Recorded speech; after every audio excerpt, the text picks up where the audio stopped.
Oh my god, that one day we watched 5 of them and I wanted to die. We watched like 4 or 5 of them. How many zeros did we give that day? I don't Four? I don't know, but one of them was the Ghost of Frankenstein.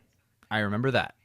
So we can reverse engineer 5 in either direction. As the cat escapes from an asylum and hides in the mansion. Oh my god, I forgot about the cat in that kind of area. This movie really sucks. What stood out to me, Sepia. besides Sepia, Yeah. was that Knives Out was making fun of all of the tropes that this movie just unabashedly leans into. Does this movie lean into the tropes, or is it the tropes because it's from 1927 See, or but some shit? Here's the thing.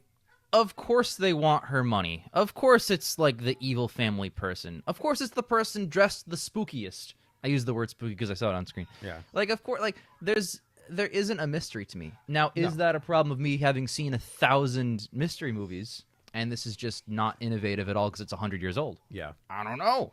Is that a personal problem? I don't know, but in No, to any be fair, case, I don't want to give any detractor to any of these old movies because you can make good films that are older films. I don't know if you've seen The Cabinet of the Dr. Caligari. I know it's one of me and Mud's favorite films of all time. Oh my God, Drew Barrymore. But The Cabinet of Dr. Caligari is one of the best films I've ever watched. It's a silent film. I watched Dr. Zhivago. It's okay. Oh, Dr. Zhivago is so good. That because Yeah. Dr. Zhivago is what I thought you were saying with that title, and I was like, oh, I guess I'll go watch it, but I watched the wrong one. I like the Dr. Zhivago as well. It's good. I really like. I'd say like maybe between an 8 and a 9, right? Yeah, an 8. It's a solid 8. It's great. I'd have to rewatch it. I watched it more than 6 years ago. So I'm I still think maybe 8 years, 9 years ago. I'm still deciding if Dr. Zhivago justified its runtime or not. That's fair. It That's does very, a very lot fair. of Yeah. things. It does a lot. There is a lot going on. It tries to do a lot and succeeds in most of what it does. How many films with Doctor can we talk about? You ever seen Doctor Strangelove? It's not as good as Doctor Strange. No, I haven't Dolittle seen. was my It's actually next the one Kubrick I haven't seen yet. I barely remember it, so I don't want to. It's funny. I just watched Eyes Wide Shut, so that's a great movie. Yeah. I want to watch more Kubricks. They're great. I want to watch more Kubricks. Kubrick had a style and he had a vision Yeah. every time. So what's your favorite? Spartacus or Barry Lyndon?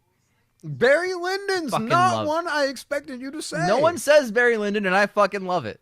Fucking love Barry Lyndon. I have not seen Barry Lyndon. Ah, it's great. So good.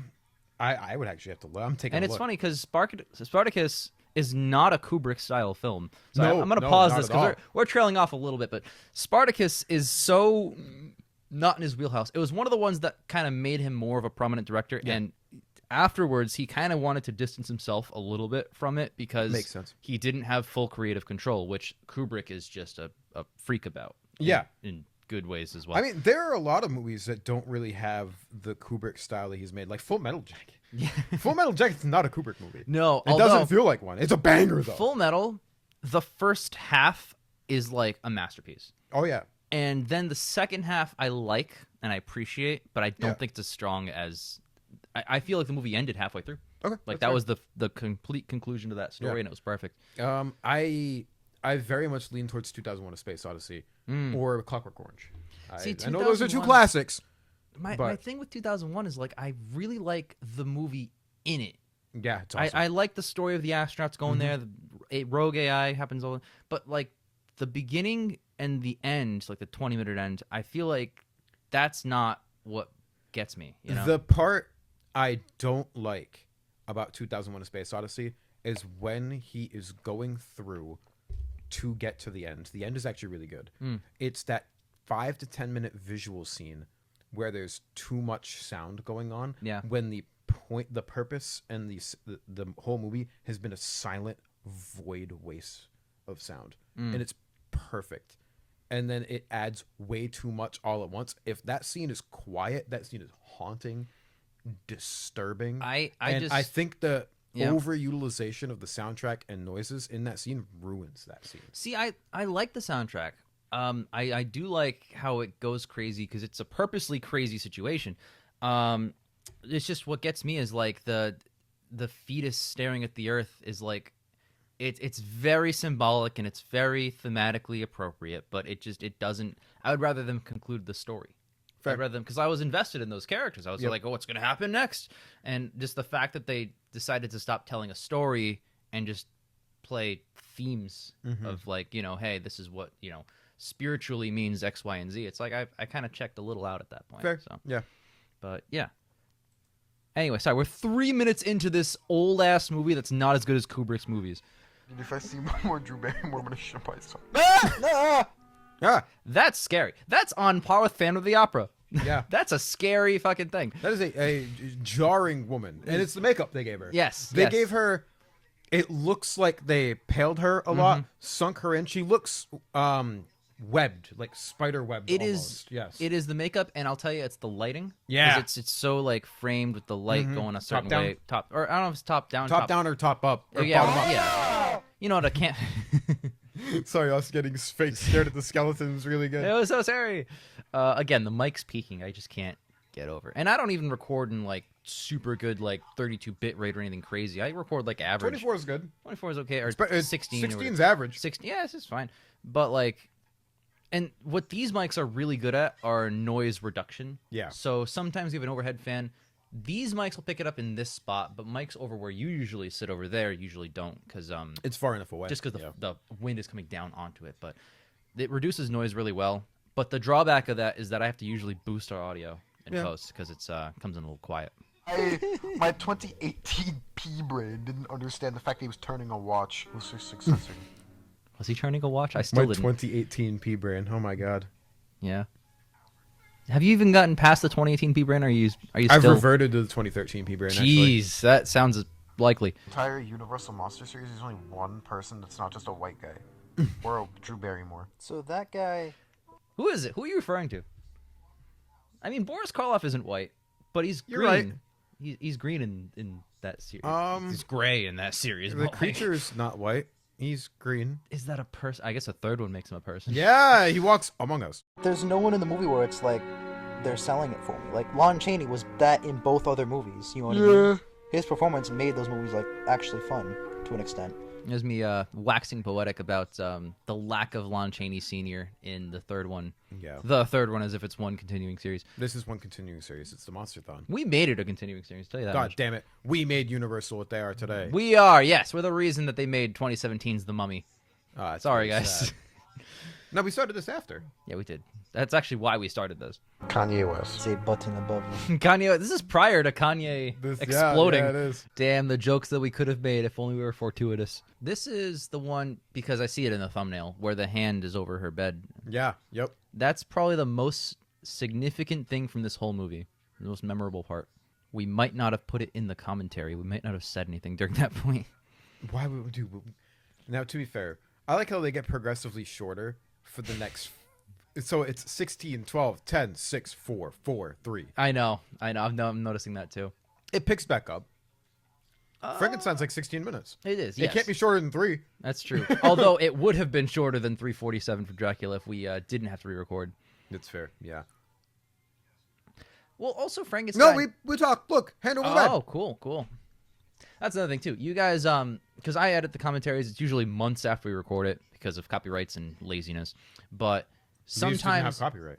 sometimes we'll watch a movie and there'll be a memorable part, like a funny part, and we're just laughing or we're enjoying ourselves, and then I'll be editing it and I'm like, well, there's nothing here for a commentary. It's just a laughing section. Most of the time, after we laughed, I try to make an observation or a light joke afterwards, And so I the noticed audience that, yeah. also gets that moment. Sometimes, you know what I mean? yeah, and a lot of times too, like it'll spur a whole conversation. Yes, exactly. or a So riff. you have to keep in what keeps in the conversation. Exactly.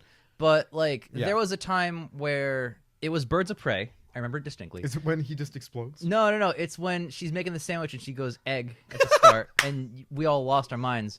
And you But guys, the rest of the video has us going egg. well, you got Right? you were begging me like, oh, Jake, you got to keep this in, and I'm listening to the track, and I'm like, we're just laughing. So I, out of grace for you, I kept in us starting to laugh at her just saying egg, and then moved on. Because we But I couldn't have mentioned kept it that whole multiple thing. other times in the video. We did, yeah. You know? You bring it back, maybe it it goes Because somewhere. That's the only good part of the movie. But besides when Ewan McGregor explodes, that's a great scene. That's a great fantastic scene. part, yeah. But My power is gun. Never mind. We made that movie fun, Oh my god, bro. There's movies. No, I forgot. that was a That cool guy's piece of startling. marketing. I also forgot about that cool piece of makeup. You know what this movie reminds me of? Clue, the movie. Well, and again, I hate to be a broken record, but Clue, Knives Out, they're all just addressing Have you seen Clue? this. No, I haven't seen Clue. Oh, dude, Clue kind of slaps. Clue kind of slaps. Yeah. I'll have to check it out. I hear good things, but Mud has also recommended Clue. he has. But he recommended Speed no- Racer, so like I don't Yeah, know. I know. I don't really trust Mud's opinion, but you recommended Van Helsing. I Green did. Lantern's good. I got ahead of it. I got ahead of the curve before you recommended before you hit me with it. You know. Shit. Um. That was your first dealer's choice, you fucker. Yeah. I'd do it again too. We're done. No, this is not a memorable one. No. I'll tell you what. With modern hindsight, I probably wouldn't have included it. It doesn't. Is there another one? Yes, it got a kind of remake, and I Okay. think that's in here. I think that's why we did it, because it has more than one. Because we didn't do a lot of the one-off ones, even though the No, one-off but- ones have some really cool monsters in them. we did all the silent ones that were categorized as horror movies by Universal, and that's why there's 6 of them before Dracula. Because we starts. didn't even do all of the horror ones No. after a certain point. Well, because we did all 6 of these, and we were like, "There's no fucking way. There's hundreds. Like, Yeah. we can't. We'd still be recording." I don't know. I think it'd be kind of fun. I forgot that's the we dog's just name. lost our mind. It's the dog's name. And then Gwynplaine, right? I know we have the iconic shot of him, obviously, the smile in here. Like that one, oh my God, it's Drew Barrymore a 13th time. That one might look the most like her, actually, just as a Yep. thing. This movie, I remember, I don't think we liked it, but this one is very influential. I respect this more than I enjoyed Yes. it. Yeah. And I had my criticisms with like the story and the characters, but man, that is an iconic look. The performance is really strong. Yeah. I can see the influence, obviously, not just on Joker, but like on just villainous nature of characters in general. It's just great. Yeah. And we just talked about Kubrick. I think the like crazy-eyed stare also might be a little bit influenced by something like this, because Yep. the iconic shot from this movie, if you look at his eyes, Yeah. you can see it goes from like that nervous, sad, kind of forlorn smile to that kind of more crazed smile. So yeah, you are right to an extent. I will say that as much as I appreciate the look, a lot of my criticism with this movie was that Conrad Veidt is doing like resting confused face. So like he's got the big smile, but he's like, and like I don't know if I was supposed to find that scary or I think my thing, that confused face kind of goes away once he gets a little bit more angry or frustrated later on in the movie. I think it's less confused face and more of, he seems like he's internally conflicted and kind of upset at the situation. Like I almost know? would have preferred something less expressive with the eyebrows because his mouth is stuck that way on purpose, right? Yes. But like I feel like if he's less like he's so wide-eyed, and this is an appropriate scene because he's in the stage. But like a lot of times he's so over the top with the thing. Yeah. And again, this is a silent film. It's from the theater. It's Yeah. like all theater performances. It's you a got to be product of its expressive. time. Product It's of a its time. product There's of no audio. I totally get that. Maybe that's like a carried over acting trait. So you have to be very expressive to compensate I for get that. so tired when I But- walk with my legs that work. It's fucked up. That's fucked up. That's a good point, though. It's a good point, though. was What a can good I point. say? I'm fucked up, but I got good points. No, because you were making it the point. You don't have to rub off your mask. Oh, darn. I'm so tired of walking. It's like that. It is in like the context of this film Yep. something that ails him. That's He I hates was making a this. joke Yeah. about it, but that is kind of one of the points of the movie is the It is misunderstood a nature. very appropriate. I would argue that is an overlapping theme of all the monsters. Is that A lot of them, the yes. misunderstood nature, except It's Dracula, very which I like for that X-Men reason. esque. Mhm. Very X-Men esque. Yay! So one Yeah. of the reasons that Dracula is my favorite Universal monster is because he's like one of the only Universal monsters that isn't this tragic, misunderstood character. He's just fucking evil, and I really appreciate that. They lean in. Yeah. You know, and that's And actually it gets going more after that. Frankenstein's obviously not evil, but like the mummy's a dick. Mummy's a dick. The Invisible Man, the Invisible Man's a fucking asshole. He is, but he's a little too cartoony. Do you remember when he derails the train? I do. We'll get there. Invisible Man got a little too cartoony for my nature. That's Yeah. actually why I like the 2020 one so much, because they actually took it a lot more seriously, and Adam actually Yeah, that guy's just terrifying. fucking evil. He's just an evil dude. Yeah. And Dracula to me is like every other Universal monster is kind of like they're not incompetent. They're confused. They don't inherently want to harm people. Yeah. And so when it comes to the crossovers, the few times that they did a crossover, Yeah.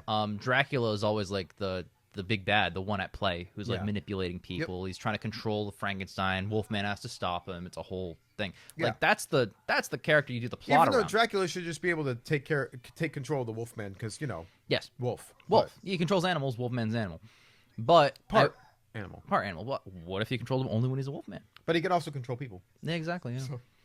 Hey, read the Devil's League. It's out now. But, In yeah. theaters near you. In theaters. Oh man, I would sell out those fucking rights. Man, let me tell you. I'm so happy that a lot of the monsters are public domain. That's really cool. Yes, and as time goes on, I think in like 3 or 4 years, Dracula and Frankenstein, the first ones, are going to be public domain. Yeah, the I mean, universal ones. The Universal ones, yeah, because they already are. You can write a Dracula story right now. They just can't be the specific version. Yep. So I have considered, and I'm probably not going to, which is why I'm okay mentioning it.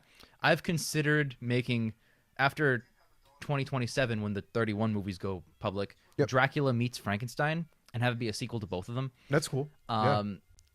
But I feel like I've already addressed so much of what I want to with the Universal movies with the Devil's League that I feel like I Phineas. just trod territory.